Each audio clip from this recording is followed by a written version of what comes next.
Terima kasih padamu cikgu, jasamu akan ku kenang saja. Benar-benar tunjuk ajaibmu. Terima kasihku kepadamu cikgu.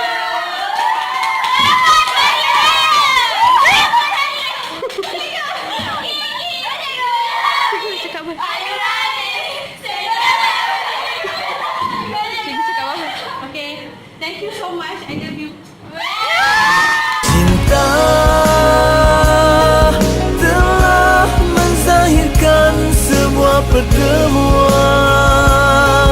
Tuhan yang menguji dengan perpisahan, kini ditakdirkan bertemu semula.